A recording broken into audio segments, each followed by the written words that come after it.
आप देख रहे हैं अमेज नाउ। गंगा, यमुना, राप्ती और गोमती के तटवर्ती इलाकों से खबरें आप तक। नमस्कार, सत्य घटना के आज के अंक के साथ मैं हूं प्रियंका। शुरुआत करते हैं आज की मुख्य घटनाओं से। गोरखपुर जनपद में बने पूर्वांचल के पहले मल्टी लेवल पार्किंग परिसर का जीडीएस सचिव और एसएसपी ने किया निरीक्षण। छठ पर्व के मद्देनजर गोरखपुर नगर निगम प्रशासन की तैयारी जोरों पर। बहुत ही हर्षोल्लास के साथ मनाया गया भारत स्काउट और गाइड का स्थापना दिवस। गोरखपुर जिले के दो अलग अलग थाना क्षेत्रों में दो शव मिलने से फैली सनसनी। और बलिया जनपद में मासूम बच्ची के साथ दुष्कर्म का मामला आया सामने। अब सत्य घटना विस्तार। महानगर के गोलघर स्थित जलकल परिसर में बने नवनिर्मित मल्टी लेवल पार्किंग में पार्किंग व्यवस्था के मद्देनजर आज जीडीएस सचिव एसएसपी विपिन टाडा और एसपी ट्रैफिक द्वारा पार्किंग परिसर का निरीक्षण किया गया। इस दौरान एसएसपी विपिन टाडा ने संबंधित अधिकारियों और कर्मचारियों को निर्देश दिया कि सड़क के किनारे खड़े वाहनों को मल्टी लेवल पार्किंग में पार्क करवाने के उचित कदम उठाए। इसी क्रम में यातायात पुलिस ने सड़क किनारे खड़े वाहनों को हटवाकर वाहन स्वामियों को निर्देश दिया कि वह अपने वाहनों को सड़क पर ना खड़ा करके पार्किंग के लिए चिन्हित जगहों पर ही खड़ा करें।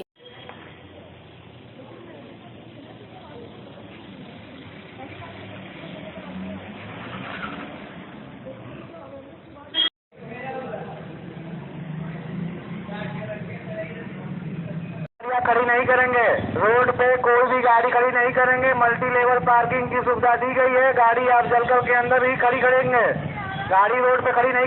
गोरखपुर जनपद के दो अलग अलग थाना क्षेत्रों में दो युवकों का शव मिलने से पूरे जनपद में सनसनी फैल गई। आपको बता दें कि पहला शव जनपद के रामगढ़ताल थाना क्षेत्र स्थित रामगढ़ताल झील में मिला, जिसकी पहचान इसी थाना क्षेत्र के फरसैया टोला के रहने वाले गंगा निषाद के रूप में हुई है।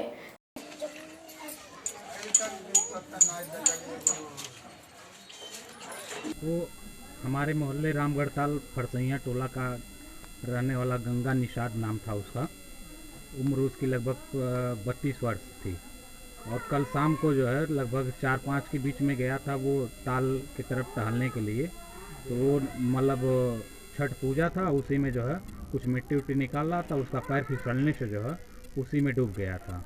और काफ़ी खोजबीन करने के बाद आज सुबह में लगभग 9 बजे जो है उसकी डेड बॉडी मिली है। तो वहीं दूसरा शव गोला थाना क्षेत्र के ककरही गांव स्थित एक पोखरी में उतराता हुआ मिला, जिसकी सूचना स्थानीय ग्रामीणों में पुलिस को दी, जिसके बाद मौके पर पहुंची पुलिस ने शव को कब्जे में लेकर पोस्टमार्टम के लिए भेज दिया।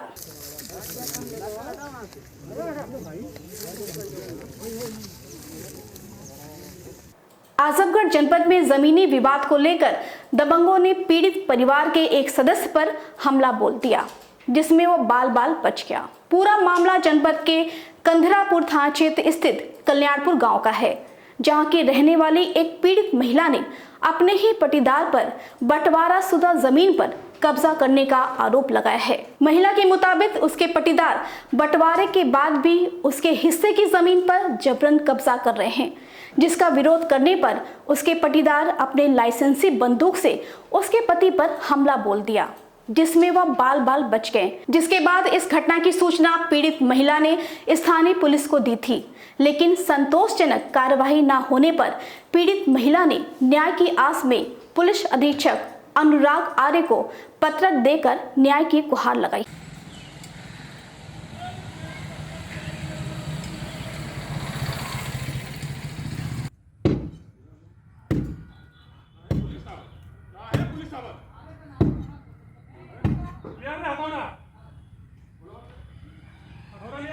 साथ कि हमारे ये पटीदार हैं, मेरे हस्बैंड के सगे भाई हैं, जो कि हम लोगों में कुछ मामूली विवाद चलता था ज़मीन को लेके, और 5 साल पहले उसका सुलहनामा भी लिखा जा चुका है।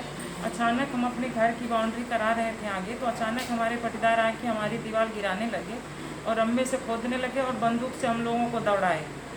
और उसके बाद ये उस दिन तो कुछ लोगों के कहने पे हम लोग शांत हो गए कि चलिए कुछ नहीं होगा, कुछ नहीं होगा, हम देख लेंगे, हम कर लेंगे। मैं शांत हो गई, मैं कुछ नहीं की। फिर दूसरे दिन इन्होंने अचानक आके हमारे पति लगभग बाउंड्री के अपने घर से 200 मीटर दूर खड़े थे हाईवे पे। ये हमारे पति पर अचानक जाके बंदूक से अपने लाइसेंसी असलहे से जाके और हमारे पति को दौड़ाते हुए कि तुमको जान से मार दूंगा, तुम्हारे परिवार को ख़त्म कर दूंगा। फिर हम लोग इसकी सूचना अपने थानाध्यक्ष महोदय को दिया। थानाध्यक्ष महोदय द्वारा कोई भी उचित कार्रवाई नहीं की गई। बस मेरी यही है कि भाजपा सरकार में हमको बस उचित जो भी हो, हमारे पति के खिलाफ जो भी हो रहा है, बस हमको उचित वो मिले। बलिया जनपद के रसड़ा कोतवाली थाना क्षेत्र स्थित एक गांव में पड़ोसी द्वारा एक मासूम बच्ची के साथ दुष्कर्म करने का मामला प्रकाश में आया है। बच्ची के साथ हुई इस घटना के बाद परिजनों ने आरोपी पड़ोसी, जो रिश्ते में उसका बाबा लगता है, उसके खिलाफ स्थानीय थाने में तहरीर देकर न्याय की गुहार लगाई है। तहरीर मिलने के बाद पुलिस ने पास्को एक्ट के तहत मुकदमा दर्ज कर हिरासत में लेकर पूछताछ कर रही है।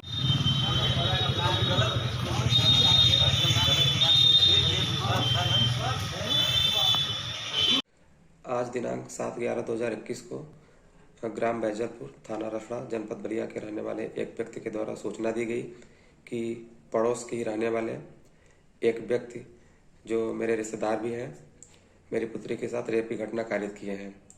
प्रार्थना पत्र प्राप्त करने के पश्चात पुलिस ने तत्काल कार्रवाई करते हुए सुसंगत धाराओं में अभियोग पंजीकृत किया। अभियुक्त को हिरासत में लेकर पूछताछ की जा रही है एवं अन्य विधिक कार्रवाई प्रचलित है। सूर्य की उपासना का पर्व छठ जहां पूरे देश में पूरे श्रद्धा के साथ मनाया जाता है, तो वहीं गोरखपुर में भी इस पर्व को लेकर तैयारियां जोरों पर हैं। इस समय बाजारों में छठ पूजा के लिए डलिया, सूप, गन्ना और फल सहित अन्य पूजन सामग्रियों की दुकानें पूरी तरह सज चुकी हैं, जिसका जायजा लिया हमारे संवाददाता पंकज कुमार ने। आइए देखते हैं ये रिपोर्ट। दीपावली, भैया दूज और अब छठ को लेकर बाजार सज गए हैं और यहाँ पर जो है खरीदार भी जुटे हुए हैं, दुकानदारों में भी उत्साह है। क्योंकि 10 नवंबर को छठ पर्व मनाया जाएगा, जिसके लिए जो है अब महिलाएं जो है वो तैयारियां शुरू कर दी हैं, व्रत शुरू हो गया है। आप देख सकते हैं, मैं इस समय नौसड़ इलाके में हूँ, जहाँ पर आप देख सकते हैं डलियों का बाजार सज गया है, सूपा का बाजार सज गया है।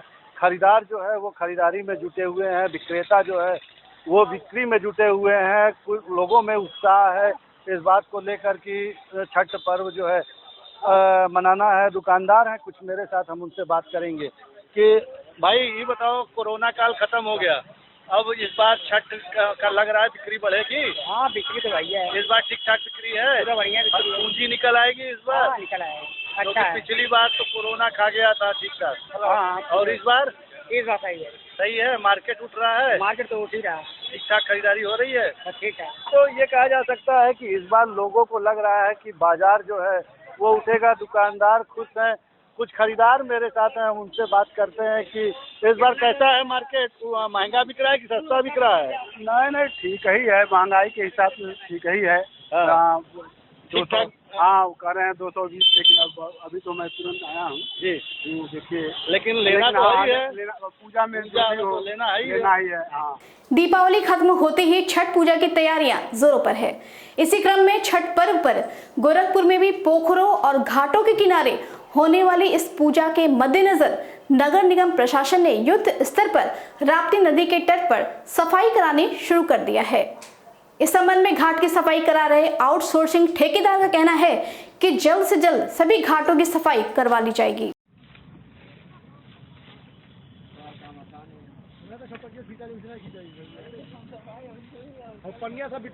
नगर निगम द्वारा पूरी जो है टीम सुबह में भी लगी थी और अभी भी टीम लगी है।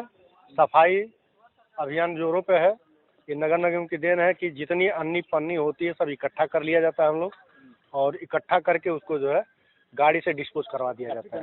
अब भी 1-2 घंटे के अंदर सारा काफी लंबा है। अरे जितना भी लंबा हो, मैं हिम्मत से ही सब, बहुत बड़ी चीज कोई नहीं होती। बढ़ा देंगे, अभी टीम आ रही है और आ रहे हैं लोग।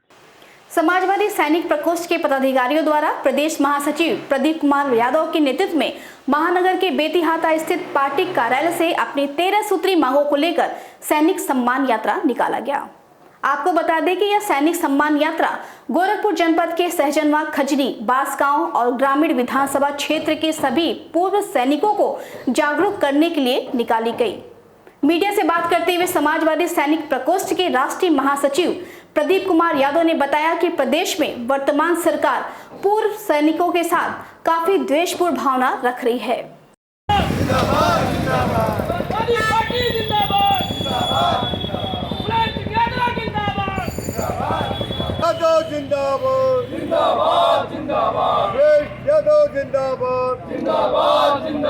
आज हम लोग सैनिक सम्मान यात्रा के रूप में निकाला जा रहा है।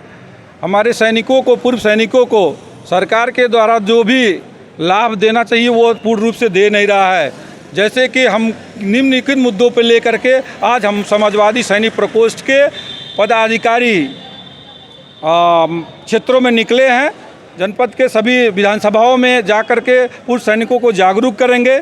सरकार के द्वारा प्रदेश में राशन की दुकानों में 5% का कोटा दिया हुआ है, जबकि वह आज तक किसी भी जगह पर नहीं मिला है, कहीं पे दिखाई नहीं दे रहा है। आगामी 11 नवंबर को प्रगतिशील समाजवादी पार्टी लोहिया के प्रमुख शिवपाल सिंह यादव की सामाजिक परिवर्तन रथ यात्रा गोरखपुर पहुंचेगी, जिसको सफल बनाने के लिए आज प्रगतिशील समाजवादी पार्टी के मुख्य प्रवक्ता दीपक मिश्रा एक कार्यक्रम के दौरान लोगों से रैली में अधिक से अधिक संख्या में शामिल होने की अपील की। मीडिया से बात करते हुए पार्टी के मुख्य प्रवक्ता दीपक मिश्रा ने बताया कि इस परिवर्तन यात्रा का भव्य स्वागत सहजनौर में किया जाएगा, जिसके बाद चंपा देवी पार्क में शिवपाल सिंह यादव एक विशाल जनसभा को संबोधित भी करेंगे। जरूरत है इस सामाजिक परिवर्तन यात्रा की, तो इस संदर्भ में आपको 11 तारीख को श्रद्धेय शिवपाल सिंह जी की सामाजिक परिवर्तन रथ यात्रा गोरक्षनाथ की धरती गोरखपुर पहुंच रही है, जिसका हमारे कार्यकर्ताओं द्वारा, हम सभी के द्वारा आदरणीय जयप्रकाश जी, श्याम नारायण जी, किसान सभा के अध्यक्ष अंशुमान सिंह जी, मंडल प्रभारी देवेंद्र जी और घनश्याम जी के नेतृत्व में बहुत बड़ा भव्य स्वागत होगा। यह स्वागत सहजनवा से शुरू होगा, पैडलेगंज तिराहे तक भव्य तरीके से होगा और उसके बाद 2:30 बजे के करीब एक बड़ी जनसभा चंपा देवी पार्क में होगा, जहां से व्यापक सामाजिक परिवर्तन का सिंहनाद होगा। राष्ट्रीय सैंथवार मल्ल स्वाभिमान मोर्चा के तत्वाधान में एक विशाल महासम्मेलन का आयोजन किया गया। इस महासम्मेलन के दौरान मोर्चा के पदाधिकारियों ने अपने मूल नाम से आरक्षण में संशोधन की मांग उठाई। मीडिया से बात करते हुए मोर्चा के राष्ट्रीय अध्यक्ष मनोज कुमार सैथवार ने बताया कि यदि सरकार हमारी जन भावनाओं के अनुरूप मांगे नहीं मानती है तो हमारा समाज अन्य राजनीतिक विकल्पों पर विचार करेगा। तो यहीं से स्टार्ट होता है मल्लों का गढ़वाल, वहां से हम आएंगे। आपके इस प्रख्यात न्यूज चैनल के माध्यम से मैं सबको यह बताना चाहता हूं कि सैथवार मल्ल समाज को जो पिछड़ी जाति का सर्टिफिकेट निर्गत होता है, कुर्मी सैथवार और कुलमी मल्ल के नाम से निर्गत होता है। हमारा यह पूरा समाज पूर्वांचल में जो निवास करता है वो इसके लिए द्वेलित है, नाराज है, परेशान है कि हमें हमारे नाम से सिर्फ मल्ल और सैथवार के नाम से पिछड़ी जाति का सर्टिफिकेट निर्गत किया जाए। इसके लिए यह सम्मेलन हो रहा है। भारत स्काउट और गाइड गोरखपुर द्वारा संस्था का स्थापना दिवस बहुत ही हर्षोल्लास के साथ मनाया गया।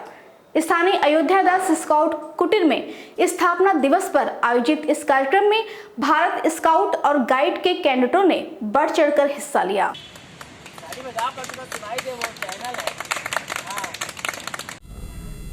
भारत स्काउट गाइड का 71वां स्थापना दिवस हम लोग आज इस प्रांगण में मना रहे हैं। 7 नवंबर 1950 को विभिन्न छोटे छोटे दलों के विलय से इस संस्था का स्थापना हुआ था। संत कबीर नगर जनपद में एक ग्राम प्रधान द्वारा मनरेगा जॉब कार्ड धारकों को काम न देकर दिहाड़ी मजदूरों से काम कराए जाने का मामला प्रकाश में आया है। यह पूरा मामला जनपद के खलीलाबाद ब्लॉक स्थित एकमा गांव का है, जहां स्थानीय ग्राम प्रधान, रोजगार सेवक और सेक्रेटरी की मिलीभगत से 350 रुपए दिहाड़ी पर बाहरी मजदूरों को लगाकर चकरोट पटवाने का कार्य पिछले कई दिनों से गांव में बेरोक टोक कराया जा रहा है, जबकि गांव के मनरेगा मजदूरों को कार्य नहीं दिया जा रहा है। बुलाया नहीं गया आपको, रोजगार से बुलाया नहीं,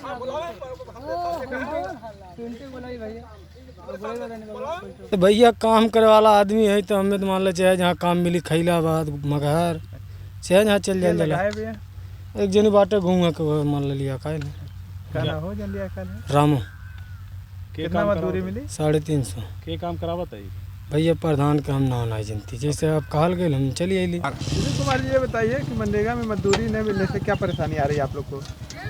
मनरेगा की परेशानी नहीं हो रहा है, काम नहीं मिल रहा है साहब। काम नहीं मिल रहा तो कैसे रोजी रोजगार चल रहा है आपका? अब कैसे बताएं कि किसी हालत में चल रही है। कितने दिन हो गए आप लोग को काम नहीं मिला?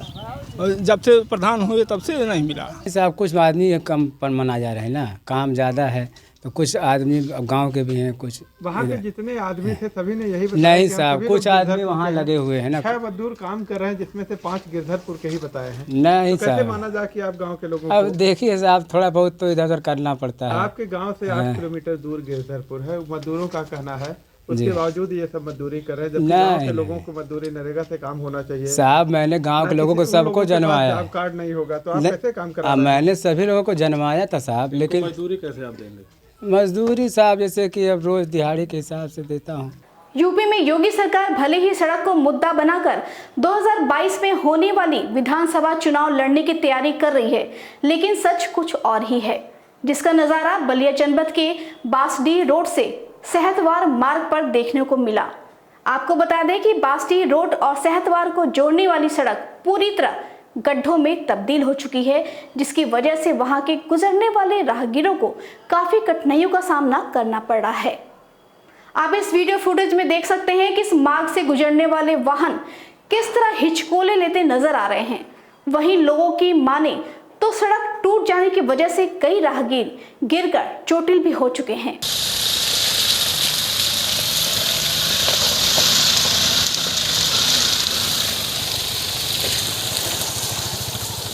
दिक्कत तो बहुत हो रही है। कैसी सड़क है अभी? सड़क ये बहुत खराब हो गई है यहाँ। ये सड़क कहाँ से लेकर कहाँ तक खराब है? ये यहाँ से लेकर ये एक हनुमान जी के मठिया मंदिर है। ये कौन सा जगह है? ये कौन सा जगह है? वो अमदौर।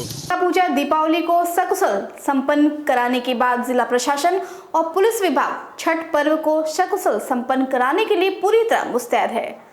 इस संदर्भ में एसएसपी डॉक्टर विपिन टाडा ने बताया कि छठ पर भीड़ को देखते हुए जहां पुलिस फोर्स तैयार है, तो वहीं घाटों के किनारे होने वाली इस पूजा को लेकर भी सतर्कता बरती जा रही है और हम इसे भी सकुशल संपन्न करा लेंगे।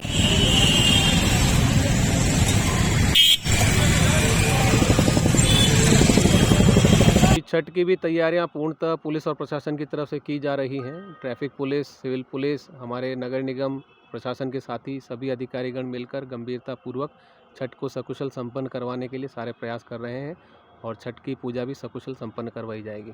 सत्य घटना के आज के अंक में बस इतना ही। तेज, सटीक और ताज़ी घटनाओं को जानने के लिए जुड़े रहिए आप अमेज नाउ के फेसबुक पेज, यूट्यूब चैनल और वेब पोर्टल से। इसी के साथ अनुमति दीजिए, नमस्कार।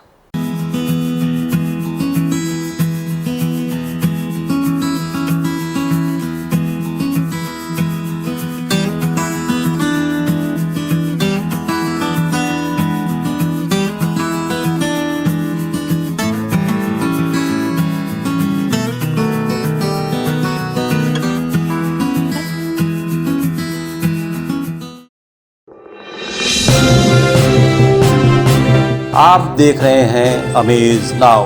गंगा, यमुना, राप्ती और गोमती के तटवर्ती इलाकों से खबरें आप तक।